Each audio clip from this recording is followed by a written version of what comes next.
They come through the final turn for the 85-lap race. That is the Gallagher Grand Prix, with the Indy-based Rahal Letterman Lanigan squad leading them to green. Turn 1 is always a chaos point. Let's go racing in Indy. This is the Gallagher Grand Prix, and Graham Rahal with a great start. Lundgaard is being challenged on the inside. 3 behind, 3 wide. You see both McLarens. Now 4 wide. Devlin DiFrancesco, baby, all the way to the lead from his career best start. He's side by side with Rahal, and Div takes the point. Unbelievable. This driver has never qualified in the top 6. He's never even had a sniff of a podium, and he is so hungry to go to the front.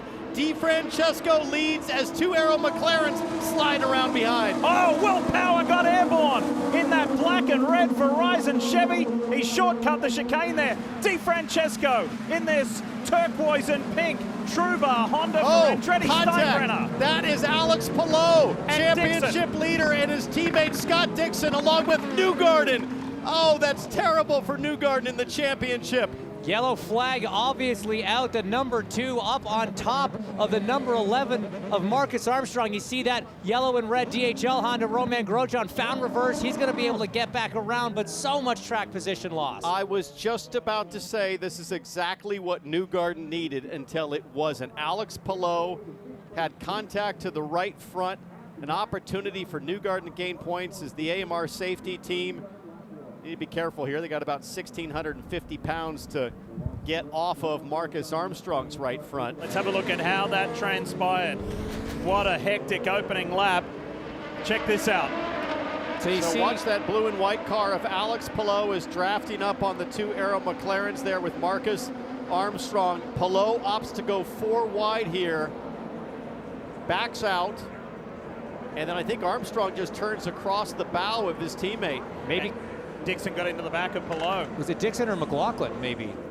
Oh, sorry, I was thinking that spun Armstrong. It was McLaughlin in the 3. No, I think you're right. Just turned across the front of Palou. Dixon got in the back of him, and then Grosjean into the back of Dixon. That's what spins the orange and blue car around. Yeah, Palou had to check up, so Dixon had nowhere to go, and then Newgarden, just kind of last one on the scene, ramps on top.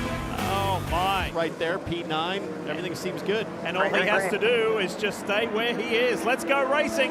And we don't get to say this very often. It's Devlin DiFrancesco in the Andretti Steinbrenner Autosport Honda, leading the way over Graham Rahal and Pato O'Ward. Look at the challenge here on the inside from Alexander Rossi.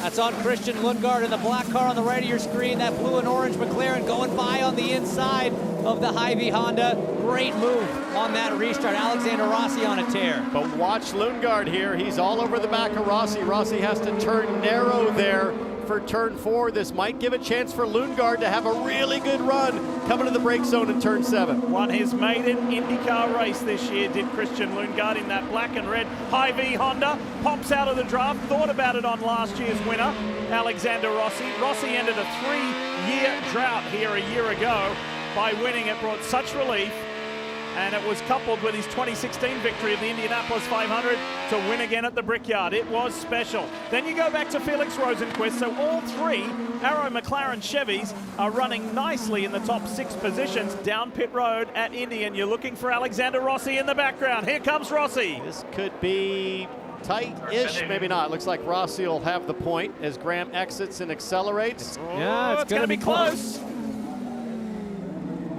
Here we go for the lead of the race. Alexander Rossi on hot tires, up to speed. Graham Rahal with that delicate dance. Rossi very conservative there. I thought he'd be firing in a little bit stronger into turn 4 as Rahal looks lightning quick on the outlap. That's really impressive. You see Alexander Rossi's right thumb going up to that green button there. That's the overtake. You get 200 seconds for the entire race. You got to manage it. But with those hot tires that Alexander Rossi has, you'd think that he had more of an advantage. He's closing up with this difficult 7, 8, 9, 10 section. The S's here as now Alex Palou has reached down to pit lane, but so far so good for Graham. He's managed to keep Rossi behind him. That's a very good outlap so far. With till 27 to go, that gives him a shot at trying to get home. What a day for the Trubar Honda for Devlin DiFrancesco. He was Mr. Excitement on the opening lap. the opening turn, went all the way around, went 4 wide, and then went around the pole center of the then brief race leader, Graham Rahal. There's Graham on the right-hand side of your screen, and he's got that Hy-Vee Honda, the black mobile, in his rear-view mirrors, just 1.2 seconds between the teammates. But right out of his aero screen is lap traffic too, James, so this could get very interesting. Now I think Marcus Armstrong, who's that red and white car immediately in front of the leader, he's a full lap down to the whole field, and why that's important is if you're just a lap... Stay out 1 lap if you can, just let us know. If you're a lap... Staying out. Here we go, Graham's staying out. If you're just a lap down to the leader or a few cars on the lead lap, you still have access to your push to pass to defend your position. If you're a lap down to the entire field, which means essentially he's about to go 2 laps down, that means your push to pass is disabled by race control. So Graham should, in theory, be able to make quick work of both him, and I believe that's Benjamin Peterson in front of him, who's 4 laps down already. But Graham is within fuel range to make it on one more stop if he were to stop now, so I would think you'd want to pull him in and get him out of lap traffic so as not to burn down the lap time. But they've got the control, RLL does, with teammate Christian Lundgaard behind, so in a way they can kind of choreograph when these 2 drivers pit. Here comes Graham Rahal with an excellent draft up the front straight. He's had a nice advantage on the push to pass over his teammate Christian Lundgaard. He just burned about 10 seconds there to get around Marcus Armstrong, but Lundgaard's going to have to do the same thing. It's 95 to 85 right now, Graham to Christian. Wow. It's just remarkable. The gap he had over Graham Rahal when he came in there was just under 6 seconds, maybe 5.7 seconds. That's a big amount of time to make up. Dixon's so good at saving fuel and driving fast. Graham has a monumental task to close down over 5 seconds. Shall we remind ourselves and everybody at home what happened to Scott Dixon on lap 1 of this race? Yeah. If he were to go on and win, watch to your right, top screen, big box, lap 1 into turn 7, cars everywhere, and Dixon goes around. He's going to get hit by Romain Grosjean, go all the way to the back of the field. And I promise you, at that moment, this field of 26 other drivers probably exhaled and thought, okay, well, at least Dixon's out of this He's now. out of it. Alex Rossi in the blue and orange McLaren. He's going to come out just behind both of these cars. Christian Lundgaard on the alternates, Rossi on the alternates that are warm. Meanwhile, Scott Dixon has climbed all the way back up to 3rd on this pit stop rotation, and the pressure is now back on Graham Rahal and his team. He had to. Scott Dixon was the fastest car on track. That gap was falling. He's still going to come out well behind the number 9. The 15 crew needs a fire stop, Dylan. They do indeed, and they'll go to used reds here for their final run of the day. Wanted to keep Graham out there just a little bit longer, try and make this a short fill if they can. Small front wing change. We'll see how close the blend is. There's Alex Palou on the right, the blue number 10, the American Legion car. He hasn't been serviced yet. He's looking for his stop there. He sees his team guys, gets out of the way of Rahal. Meanwhile, to the right is the bright orange and blue PNC Bank Honda. The 6-time champion, Scott Dixon, is going to cycle to the front. But now in this era, we talk about Dixon, and for many years to come, people will look at what this guy has put on the board in the history of IndyCar and say, that's the mark. I want to be like that guy.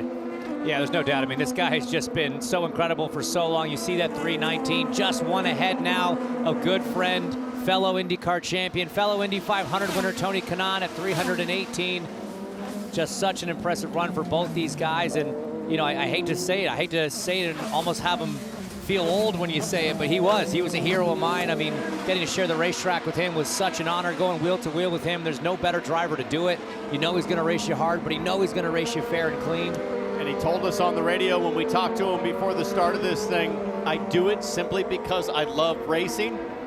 I don't think that's totally accurate. Scott Dixon loves winning. Well, Dixon starts to get into traffic. This is coming right into Rahal's wheelhouse the deeper this run goes, Kevin.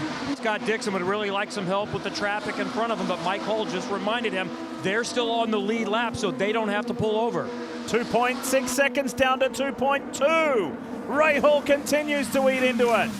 Hunter Ray into turn 7. Dixon would love to see some clear track ahead, but it's not going to happen. But how much tire does Graham Rahal left? He had to start this stint on used reds.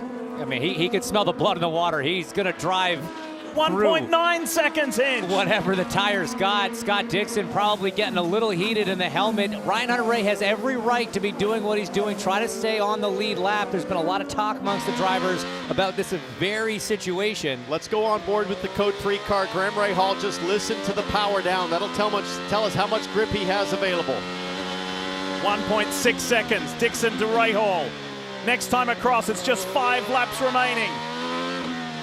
Rahal's frustration increasing. He wants by. He wants a clean, clear shot at Dixon. They are so calm all the time, so I think they're okay, but you never know. But they might not be fast enough, Div. Graham Rahal, once again, 3/10 quicker than Dixon on that last lap.